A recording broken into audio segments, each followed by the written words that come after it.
والصلاة والسلام على من كان نبيا وآدم بين الماء والطين رحمة للعالمين خاتم الأنبياء والمرسلين وعلى آله الطيبين وأصحابه الطاهرين أما بعد فأعوذ بالله من الشيطان الرجيم بسم الله الرحمن الرحيم قال الله تعالى في كتابه المجيد سبحان الذي يسرى بعبده ليلا من المسجد الحرام إلى المسجد الأقصى الذي باركنا حوله لنريه من آياتنا إنه هو السميع البصير صدق الله العلي العظيم وصدق رسوله النبي الكريم الأمين وقال الله تبارك وتعالى في شان حبيبه صلى الله عليه وبارك وسلم مخبرا وآمرا إن الله وملائكته يصلون على النبي يا أيها الذين آمنوا صلوا عليه وسلموا تسليما والصلاة والسلام عليك يا سيدي يا رسول الله وعلى آلك وأصحابك يا سيدي يا حبيب الله میرے نہایت کی وفات الاحترام حضرت علامہ مولانا نور احمد سیال صاحب صدر جمعیت علماء پاکستان صوبہ پنجاب، جناب عزت مآب ڈاکٹر جاوید اختر صاحب سیکرٹری جنرل جمعیت علماء پاکستان صوبہ پنجاب اور دیگر ذمہ داران جمعیت علماء پاکستان اور سامعین و ناظرین کرام السلام علیکم ورحمۃ اللہ وبرکاتہ۔ السلام ورحمۃ اللہ وبرکاتہ۔ بعد السلام، اللہ تبارک و تعالی کی حمد و ثنا اور نبی اکرم نور مجسم شفیع معظم مفصل اعظم رحمت عالم علیہ التحیۃ والثناء امام المرسلین سید السرورہ غم گسار زماں حامی بے کساں سیاہ علامتاں جناب محمد رسول اللہ صلی اللہ علیہ وسلم کی بارگاہ میں حبیب درود و سلام عرض کرنے کے بعد جلسے کا جو عنوان ہے وہ ہے امام نورانی سیمینار اور جلسے میراج النبی صلی اللہ علیہ وسلم۔ امام نورانی کے حوالے سے تو میں ایک ہی بات کروں اور مختصر جمعیت علماء پاکستان کو اور امام نورانی کو اہل سنت سے الگ کر کے رکھ دو تو باقی تمام اہل سنت کا کام دکھاؤ جو کسی نے کیا ہے سبحان سبحان سبحان اللہ۔ بہت اچھے بات کرتا ہوں، جو بھی کسی نے کیا ختم نبوت کے نعرے لگائے اس پہ سوال ضرور ملتا ہے۔ بے شک تاجدار ختم نبوت سبحان یہ ایک اہل سنت کا وظیفہ ہے، سبحان سوال ضرور ملتا ہے۔ لبیک یا رسول اللہ صلی اللہ علیہ وسلم کہنے سے سوال ضرور ملتا ہے، اس کا انکار نہیں ہے۔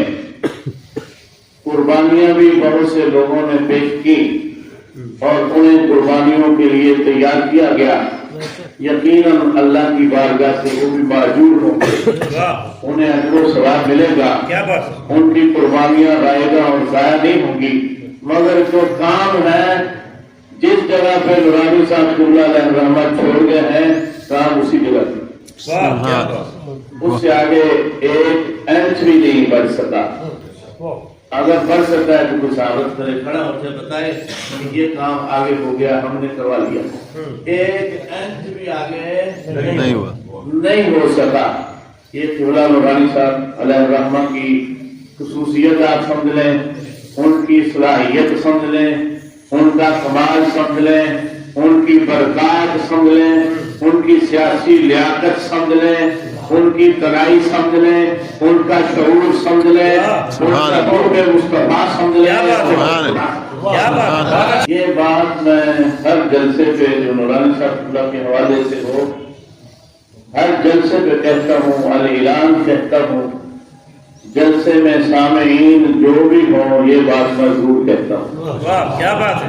مجھے آج تک کسی بندے نے کھڑے ہو کے یہ ثابت نہیں کیا کہ اس سے ہم آگے بڑھ جائیں، اس لیے بات کوئی نہیں سکتا نا جی۔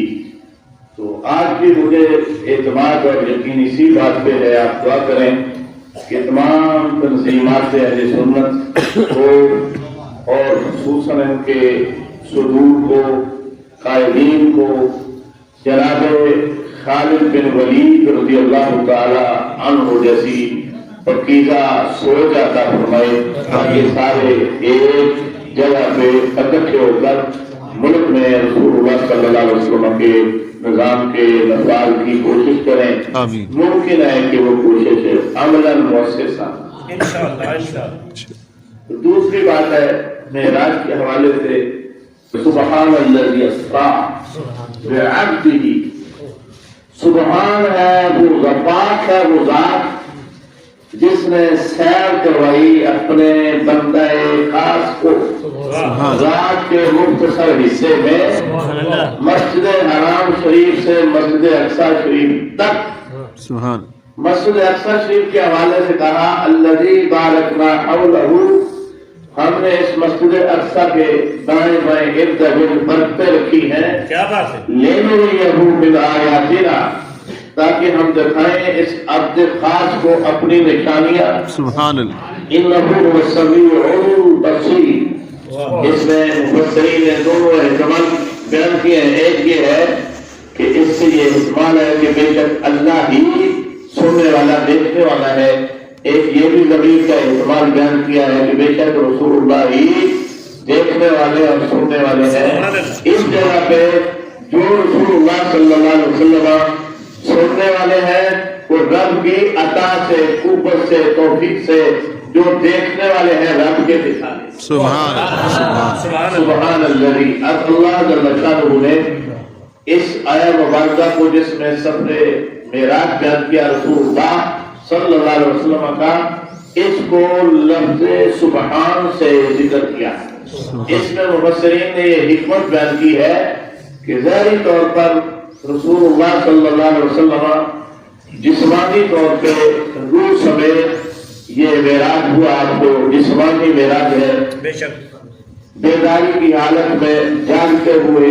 تو جو جسم ہوتا ہے نا، جو جسم ہوتا ہے وہ ثقیل ہوتا ہے، اس میں وزن ہوتا ہے۔ جو چیز ثقیل ہوتی ہے، جو اپنے آپ میں وزن رکھتی ہے، اس کی طبیعت میں یہ چیز ہے کہ وہ اوپر کی بجائے نیچے آتی ہے، اوپر کو نہیں جاتی۔ جو منکرین ہے عقلی طور پہ یہ اعتراض کرتے ہیں کہ نبی علیہ الصلوۃ والسلام صاحب جسم ہے، آپ کا ایک وزن ہے، تو وزنی چیز کی فطرت میں یہ چیز ہوتی ہے کہ وہ اوپر کو جائے بھی تو بالآخر نیچے کو آتی ہے۔ جیسے دیکھیے اگر آپ گیند اوپر کو پھینکتے ہیں تو جتنا پھینکنے والے کے بازو میں پاور ہوگی، طاقت ہوگی، قوت ہوگی، اس کی پھینکی ہوئی گیند 2 فٹ 4 فٹ اوپر چلی جائے گی۔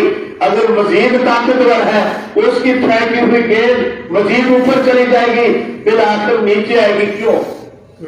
اس میں وزن ہے، اس میں ثقل ہے۔ پہلا تو جواب اس کا یہ ہے بھائی، جب پھینکنے والے کے بازو کی طاقت کے مطابق وہ اوپر جاتی ہے تو مصطفیٰ کریم کو اللہ اپنی طاقت سے لے گیا۔ جشن معراج النبی، جشن معراج النبی۔ جیسے رب کی طاقت لامحدود ہے، ایسے مصطفیٰ کا سفر بھی لامحدود۔ سبحان اللہ، سبحان اللہ، سبحان۔ دوسری بات اسی کا جواب یہ ہے کہ دیکھیے انسان کی ایجاد ہے جہاز، کتنا وزنی ہے۔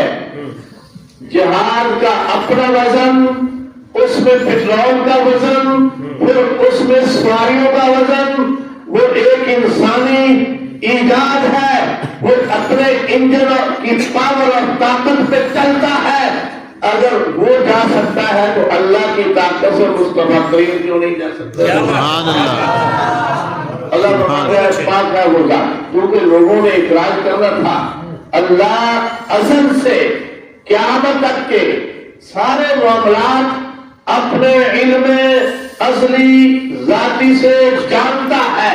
اقرار کرنا تھا لوگوں نے اللہ جل شانہ نے، اس لیے سفر معراج شریف کا جو آغاز ہے اس کو سبحان سے اس کا آغاز کیا، اس کو سبحان سے شروع کیا.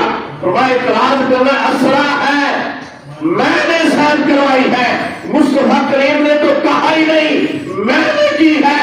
سواری اپنا سفر کروانے والے، سیر کروانے والے، معراج پر لے جانے والے، جانے کے اسباب پیدا کروانے والے رب کی ذات ہے. اگر اقرار ہوگا تو پھر اسی پہ ہوگا، مصطفیٰ پہ نہیں ہوگا. سبحان اللہ. کیا بات. اس لیے اللہ جل شانہ نے اس آیت مقدسہ طیبہ طاہرہ کا آغاز ہی سبحان سے کیا. سبحان الذی، پاک ہے وہ ذات، اسرا بعبدہ، جس نے سیر کروائی ہے اپنے بندہ خاص کو. لفظ عبد پہ بے عبد ہی کہا اللہ جل شانہ نے، بے رسول ہی، بے نبی ہی نہیں کہا، بے محبوب ہی نہیں کہا، بے سید المرسلین نہیں کہا، بے امام المرسلین نہیں کہا. حالانکہ یہ سارے اوصاف آپ کے سچے ہیں، آپ کے لائق ہیں، کہا جا سکتا تھا. اعلیٰ حضرت نے فتاویٰ رضویہ کی جلد نمبر 28 میں ایک محقق کا حوالہ دے کر کہا ہے کہ انہوں نے 800 اسماء مبارکہ مصطفیٰ کریم کے بیان کیے ہیں. آپ فرماتے ہیں بندہ نجیب نے 1400 اسماء مبارکہ پائے. اللہ اکبر. رسول اللہ صلی اللہ علیہ وسلم کے 1400 اسماء مبارکہ.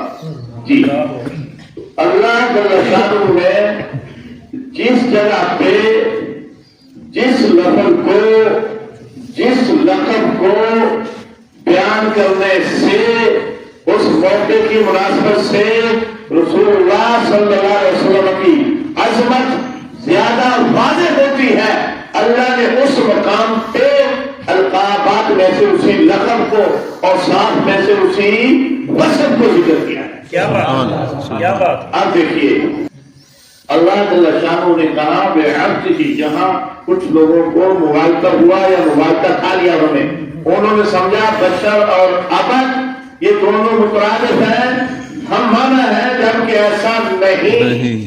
اللہ جل شانہ نے فرشتوں کو بھی کہا عباد مکرمون. جب مشرکین میں سے کچھ لوگوں نے کہا یہ فرشتے اللہ کی بیٹیاں ہیں، وقال اتخذ الرحمن ولدا سبحانہ، انہوں نے کہا اللہ نے اولاد ٹھہرانی ہے حالانکہ وہ پاک ہے. تو اللہ تبارک و تعالی نے ان کے جواب میں فرمایا بلکہ ایسا نہیں جو تم کہتے ہو، بل عباد مکرمون، بلکہ یہ فرشتے اللہ کے معزز بندے ہیں. حالانکہ فرشتوں کے حوالے سے ہر ایک کا یقین اور عقیدہ ہے یہ روحی مخلوق ہے، بشر مخلوق نہیں ہے. بہت اچھے. یہ پتہ چلا کہ عبد کو بشر ہونا لازم نہیں ہے اور بشر کو عبد ہونا لازم نہیں ہے. جو نور ہو اسے بھی عبد کہا جا سکتا ہے، جیسا کہ اللہ جل شانہ نے قرآن مجید میں فرشتوں کو عباد کہا ہے، کیونکہ عبد کی جمع ہے. دوسری بات یہ سمجھیے کہ عبد میں عبد نورانیت کے منافی نہیں ہے. آپ دیکھیے کہ اعلیٰ حضرت عظیم البرکت کے حوالے سے، علامہ اقبال کے حوالے سے، مفتی احمد یار کے حوالے سے انہوں نے اس بات کے حوالے سے یہ کہا، علامہ اقبال سے یہ کہتے ہیں عبد دیگر عبد ہو چیز دیگر وہ سراپا انقلاب ای منتظر. عبد اور ہے، عبد ہوا اور ہے. فرماتے وہ سراپا انتظار جو فقط عبد ہوتا ہے وہ انتظار میں رہتا ہے. ای منتظر جو اب تو ہے وہ ہے جس کا انتظار کیا جاتا ہے. سبحان اللہ. مفتی احمد یار صاحب فرماتے ہیں کہ عبد میں اور عبد میں یہ فرق ہے. عبد وہ ہوتا ہے جو رحمت الہی کا منتظر رہتا ہے. عبد وہ ہوتا ہے رحمت الہی جس کا انتظار فرماتی ہے. اس لیے یہ فرق ہے. دوسرا میں نے عرض کیا تھا ہمارا عقیدہ اہل سنت و جماعت کا یہ ہے کہ رسول اللہ صلی اللہ علیہ وسلم بشر بھی ہے نور بھی ہے. بے شک. بشر بھی بدرجہ اتم ہے واہ. اور نور بھی بدرجہ اتم ہے. کیا بات. بے شک. بدرجہ اتم ہونے کا یہ معنی ہے کہ بشریوں میں آپ جیسا بشر کوئی نہیں اور نوریوں میں آپ جیسا نوری نہیں. یہ ہمارا عقیدہ ہے سنت کا. اس پر میں نے ایک عربی کا شعر پیش کیا تھا دلیل کے طور پہ. پرانی آیات میں جناب کو بے شمار ہے. وہ یہ ہے کہ شاعر کہتے ہیں کہتے ہیں یقوت حجر لیسا کحجری. یقوت ایک پتھر ہے مگر قیمتی پتھر ہے. جیسا کہ عقیق ایک پتھر ہے جو نگینے کے طور پہ انگوٹھیوں میں جڑا جاتا ہے سجایا جاتا ہے. ایک عام پتھر ہے جو کوڑ کے سڑکوں کے نیچے دبایا جاتا ہے اور ٹکڑے کر کر کے واش روم میں لیٹرینوں کے نیچے اور مکانوں کے فرش میں نیچے ڈالا جاتا ہے. ایک یہ پتھر ہے ایک یقوت پتھر ہے. ایک یہ پتھر ہے ایک عقیق پتھر ہے. اس لیے شاعر کہتا ہے یقوت حجر لیسا کحجری. یقوت پتھر تو ہے مگر عام پتھروں جیسا نہیں ہے. کہتے ہیں محمد بشر لیسا کبشری. محمد صلی اللہ علیہ وسلم بشر ہے مگر عام بشروں جیسے نہیں ہے. کیا بات ہے. آگے ہے اسرا بعبدہ. عبد ہی اللہ جل شانہ نے اس لیے کہا جیسا کہ میں نے کل بھی عرض کیا تھا کہ جو نبی اور رسول ہوتا ہے نا جی وہ نبوت اور رسالت کے ساتھ جب متصف موصوف ہوتا ہے تو اس کی دو جہتیں ہوتی ہیں. کتنی جہتیں ہوتی ہیں؟ دو جہتیں ہوتی ہیں. ایک جہت خالق کی طرف ہوتی ہے ایک جہت مخلوق کی طرف ہوتی ہے. تو جو خالق کی طرف ہوتی ہے اس سے فیض لیتا ہے. جو مخلوق کی طرف ہوتی ہے اس سے مخلوق کو فیض دیتا ہے. سمجھانے کے لیے یوں سمجھیے کہ جیسا کہ ہم نے روٹی پکانی ہو تو روٹی اور آگ کے درمیان ایک واسطہ ہوتا ہے جسے ہم توا بولتے ہیں. یہ مسئلہ سمجھانے کے لیے ساری بات آگے والی. تو اگر وہ توا نہ ہوگا تو کیا ہوگا؟ روٹی آگ پہ رکھنے جل جائے گی. تو اب توا کا ہے اس کے دو رخ ہیں. ایک آگ کی طرف ہے ایک روٹی کی طرف ہے. آگ والی جیس سے آگ کے بیل کو تپش کو گرمی کو حاصل کرتا ہے. جو روٹی کی طرف ہے اس کے ذریعے سے وہ روٹی تک پہنچاتا ہے. روٹی تیار ہو جاتی ہے. جیسے ہم نے پانی گرم کرنا ہو تو رخ والا برتن چاہیے پتیلی دیگ کا دیگ وغیرہ. ایک رخ اس کا آگ کی طرف ہے اس سے فیض لیتا ہے. ایک پانی کی طرف ہے اس سے فیض دیتا ہے. اگر پانی ڈائریکٹ آگ پہ رکھا جائے تو آگ بجھ جائے گی مقصد حاصل نہ ہوگا. اب یہاں سے یہ بھی سمجھ لیجیے کہ وسیلہ سنت الہیہ ہے طریقہ قرآنیہ ہے اور بیان مستحوی ہے. وسیلے کے سوا ہم اللہ کا فیض بلا واسطہ انبیاء کے حاصل نہیں کر سکتے تھے. لہذا ہم فیض لینے کے لیے وسیلے کے محتاج ہیں. اللہ دینے کے لیے محتاج نہیں ہے. تو ہم تک اپنا فیض پہنچانے کے لیے اللہ نے انبیاء مرسلین کی جماعت کا ایک وسیلہ رکھا. اس پر میں نے قرآن مجید والفرقان حمید کی یہ آیت مبارکہ تلاوت کی تھی. وَلَمَّا جَاءَ مُوسَىٰ لِمِيقَاتِنَا وَكَلَّمَهُ رَبُّهُ قَالَ رَبِّ أَرِنِي أَنظُرْ إِلَيْكَ. جب حضرت موسیٰ علیہ السلام اللہ کے وعدے کے وقت پہ تشریف لائے جو اللہ سے انہوں نے کیا تھا کہ میں فلاں وقت کو فلاں دن کو اتنے بج کر اتنے منٹ پہ سیکنڈ پہ کوئی دور پر حاضر ہو جاؤں گا. اللہ نے ان کی بات کو قبول فرما لیا. چلو ٹھیک ہے آ جائیے ہم کلام ہونے کے لیے. جب اللہ نے ان سے کلام کی وَكَلَّمَهُ کا مرجع جناب موسیٰ علیہ السلام وَكَلَّمَهُ رَبُّهُ اور کلام کی موسیٰ علیہ السلام سے ان کے رب نے جب ان کے رب نے کلام کی ان سے رب تو سابقہ ہے نا مگر ان سے بات خاص ہو رہی تھی اب ان کے خاص واقعہ کی وجہ سے ضمیر واحد کی رکھی ہوئی ہے ورنہ اللہ ربنا اللہ ہم سب کا رب ہے کیا بات ہے تو جب کلام کی اللہ جل شانہ نے موسیٰ علیہ السلام سے تو ان کو اتنی لذت نصیب ہوئی کہ جیسی لذت انہوں نے پہلے کبھی نہیں پائی تھی سبحان اللہ سبحان پھر ان کے دل میں یہ شوق پیدا ہوا جس کی کلام کے سننے میں اتنی لذت ہے اس کی ذات کے دیدار میں کتنی لذت اللہ جل شانہ کی بارگاہ میں انہوں نے اس شوق میں آ کر تھوڑا کیا قال رب اے اللہ مجھے اپنا آپ کا انصر لے میں تیری طرف دیکھوں گا قال لن ترانی جناب موسیٰ علیہ السلام کو رب نے فرمایا لن ترانی اے موسیٰ علیہ السلام آپ نہیں دیکھ سکیں گے جی حالانکہ رب تعالیٰ کو ازل سے اپنے علم ذاتی سے پتہ تھا کہ نہیں دیکھ سکیں گے مگر پھر بھی اللہ جل شانہ نے دل نہیں توڑا ایک ہیلا درمیان میں رکھا فرمایا ولکن انظر الی الجبل اور لیکن آپ پہاڑ کی طرف دیکھیے مفسرین نے لکھا ہے پہاڑ کا ذکر کیوں کیا فرمایا اس لیے کیا ہے کہ پہاڑ بہت مضبوط چیز ہے پہاڑ کی طرف دیکھیے اپنی مضبوطی اور قوت کے باوجود اگر اپنی جگہ پہ کھڑا رہا تو وہ تم بھی دیکھ لو گے اگر وہی برقرار رہا ہے سکا پھر سمجھ لینا میں نہیں دیکھ سکتا فَإِنِ اسْتَقَرَّ مَكَانَهُ بس اگر وہ پہاڑ اپنی جگہ پہ کھڑا رہا فَسَوْفَ تَرَانِي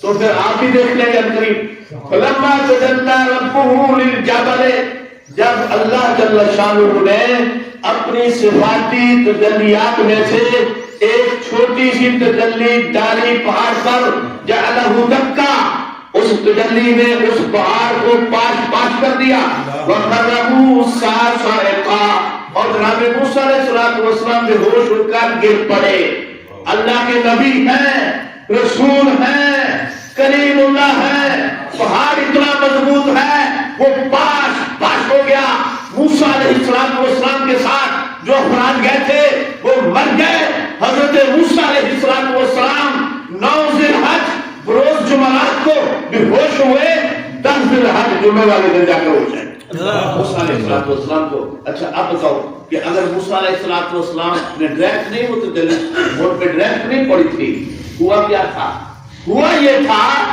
کہ پہاڑ پہ پڑی تھی تو موسیٰ علیہ السلام اس کو پہاڑ کی طرف دیکھ رہے تھے اب جو پہاڑ پر تجلی وہ بھی چھوٹی سی پڑی موسیٰ علیہ السلام اس کو دیکھ رہے تھے نتیجے میں الغلط کیا نکلا نتیجہ کے سامنے آیا پہاڑ پاش ہوا جو ساتھ سے وہ ڈر گئے موسیٰ علیہ السلام پہ ہوش پڑے اب بتائیے کہ اگر ہم ڈائریکٹ انبیاء مسلم کے واسطے کے بغیر فیض لیتے تو ہمارا کیا حشر ہوگا سبحان اللہ لہذا وسیلہ لازم کیا بات ہے ہے یہ وسیلہ رب کا طریقہ الہیہ ہے اور قانون خداوندی ہے مخلوق کو فیض دینے کے لیے درمیان میں انہوں نے انبیاء مسلم کا وسیلہ رکھا سبحان اللہ لہذا جو وسیلے کا قائم نہیں ہے وہ ان تمام آیات بینات کا منکر ہے اعتقادی بھی اور عملی بھی اس بات یقین سے سمجھ کر رکھیں کہ وسیلے کے سوا ہمیں اللہ کا فیض نہیں مل سکتا تھا اس لیے اللہ جل شانہ نے درمیان میں وسیلہ رکھا اتنی بات کی سمجھ آ گئی اب سنیے کہ ابدیت میں کمال کیا ہے اور وہ کمال اس جگہ پہ جو چاہیے تھا وہ لفظ عبد سے ہی حاصل ہوتا ہے نبی اور رسول سے حاصل نہیں ہو سکتا تھا میں نے عرض کیا نبی نبوت کے ساتھ موصوف ہے دونوں کی طرف رخ ہے خالق کی طرف بھی مخلوق کی طرف بھی رسالت کے ساتھ موصوف ہے دونوں کی طرف رخ ہے خالق کی طرف بھی مخلوق کی طرف بھی مگر جب اللہ کے نبی جناب محمد رسول اللہ صلی اللہ علیہ وآلہ وسلم کی کامل اور کل توجہ مخلوق سے کٹ کر خالق کی طرف ہوتی ہے اس وقت اللہ جناب محمد رسول اللہ کو لفظ ابدیت سے دی سبحان اللہ وہ دو چیزیں سبحان وہ دو چیزیں ایک جب رسول اللہ صلی اللہ علیہ وسلم پر وحی کا نزول ہوتا تھا اس وقت ساری توجہ اللہ کی طرف ہوتی. اس لیے میں نے 5 جگہ پہ لفظ عبد قرآن مجید اور فرقان حمید میں ڈھونڈا ہے کہ جس سے ماقبل یا تو کتاب کا ذکر ہے یا قرآن کا ذکر ہے یا رسول وحی کا ذکر ہے, تو وہاں اللہ نے عبد ذکر کیا. یہ نہیں کہا کہ علی رسول ہی علی رسولنا علی نبی ہی علی نبینا. کیوں؟ اس لیے کہ ان اوصاف کے ذکر میں دونوں کی طرف رخ ہوتا ہے, مگر نزول وحی میں فقط اللہ کی طرف توجہ ہوتی ہے. کیا بات؟ آپ دیکھیے وہ آیات بینہ. کیا بات؟ وَإِن كُنتُمْ فِي رَيْبٍ مِّمَّا نَزَّلْنَا عَلَىٰ عَبْدِنَا. سبحان اللہ سبحان اللہ. اگر ہو تم اس کی شک میں جو نازل کیا ہم نے اپنے بندے کا. سبحان اللہ. اب اس سے پہلے کس کا ذکر ہے؟ نزول قرآن کا. تو آگے کس کا ذکر ہے؟ علی عبدنا. اب یہاں یہ تو نہیں کہا علی نبینا علی رسولنا علی محبوبنا, یہ تو نہیں کہا. اس لیے کہ اس معنی میں دونوں طرف رخ ہوتا ہے. اس معنی میں خدا کی طرف رخ ہوتا ہے, مخلوق سے کٹ جاتا ہے. کیا بات؟ سبحان اللہ. دوسری جگہ دیکھیے اسی طرح اللہ تبارک و تعالی نے نزول وحی اور نزول قرآن کا ذکر کیا. ان کنتم آمنتم باللہ وما انزلنا علی عبدنا. اور اگر ایمان رکھتے ہو تم اللہ پر اور اس پر جو نازل کیا ہم نے اپنے بندہ خاص پر. یہاں بھی نزول کا ذکر ہے اور ساتھ ساتھ لفظ عبد کا ذکر ہے, نبی اور رسول کا ذکر نہیں ہے. اللہ جل شانہ نے تو اس بنیاد پہ عبد ہی ذکر کیا. انہوں نے سمجھ لیا کہ یہاں سے بشریت ثابت ہو گئی, جبکہ ایسا نہیں ہے. اب سنیے الحمدللہ الذی انزل علی عبدہ الکتاب ولم یجعل لہ عوجا. انزل علی عبدہ الکتاب. سبحان اللہ. عبد کا ذکر کیا کیونکہ توجہ خالصتاً اللہ کی طرف. بولیے توجہ خالصتاً اللہ کی طرف ہے. اس لیے یہاں اللہ تبارک و تعالی نے اس لفظ کا انتخاب کیا اور اس کو یہاں پسند کیا کہ اس میں جو عظمت مصطفیٰ کریم صلی اللہ علیہ وسلم کی ظاہر ہوتی ہے یہاں وہ لفظ نبی اور رسول میں نہیں ہو رہی. تبارک الذی نزل الفرقان علی عبدہ لیکون للعالمین نذیرا. سبحان اللہ سبحان اللہ. یہاں بھی لفظ عبد کا ذکر کیا تو ساتھ ہے کس کا ذکر ہے؟ نزول قرآن کا. اس لیے کہ نزول قرآن کے وقت میں ہوتا کیا ہے, اللہ کے نبی جناب محمد رسول اللہ صلی اللہ علیہ وسلم کی ساری توجہ کس کی طرف؟ اللہ تعالیٰ اللہ کی طرف. اسی طرح دیکھیے فَأَوْحَىٰ إِلَىٰ عَبْدِهِ مَا أَوْحَىٰ. سبحان اللہ. یہ معراج کے موقع پر خاص قرب خداوندی میں جب اللہ جل شانہ کو رسول اللہ صلی اللہ علیہ وسلم نے جو اللہ کی شایان شان ہے جی اپنے سر کی آنکھوں سے قرب خاص میں بیٹھ کر دیکھا تو اس وقت اللہ نے فرمایا وَأَوْحَىٰ إِلَىٰ عَبْدِهِ ما اوحا. سبحان اللہ سبحان إِلَىٰ اللہ. عَبْدِهِ. وحی کا ذکر ہے تو ساتھ کس کا ذکر ہے؟ عبد کا ذکر ہے. هو الذي ينزل على عبده آيات بينات ليخرجكم من الظلمات إلى النور. سبحان اللہ. نزول کتاب کا ذکر ہے تو ساتھ عبد کا ذکر ہے. تو اب یہ آپ سے عرض کرتا ہوں کہ عبد ہی یہاں کیوں کہا؟ اس لیے اس ماحول میں رسول اللہ صلی اللہ علیہ وسلم روح اور جسم سمیت قرب خداوندی کی طرف جا رہے تھے. سبحان. اس لیے بے عبد ہی کہا کہ مخلوق سے توجہ کٹی ہوئی ہے, سبحان. رب کی طرف بھرپور طریقے سے متوجہ ہو کر جا رہے ہیں. تو جب اللہ کے نبی کی توجہ خالق سے کٹ کر خالق کے ساتھ جڑی ہوتی ہے اس وقت جو بچے عبدیت سے موجود. سبحان اللہ سبحان اللہ. اس لیے اللہ جل شانہ نے یہاں لفظ عبد کو ذکر کیا. کیوں کسی کو یہ مغالطہ لگ گیا ہے کہ اس سے مراد بشریت ہے. اب اسے یہ بھی سمجھ لیجئے کہ ہم تک فیض پہنچانے کے لیے اللہ ہم تک فیض پہنچانے کے لیے وہ محتاج نہیں ہے, ہم اس کا فیض لینے کے لیے محتاج تھے. ہماری امتیازی کے پیش نظر اللہ جل شانہ نے انبیاء مرسلین کی جماعت کا وسیلہ رکھا. اپنا فیض ہم تک پہنچانے کے لیے محتاج کون ہے؟ بولیے محتاج کون ہے؟ ہم ہیں. جس طرح اپنا فیض پہنچانے کے لیے ہم محتاج سے رب کا بیت قبول کرنے کے لیے بلا واسطہ درمیان میں انبیاء مرسلین کا وسیلہ کس نے رکھا؟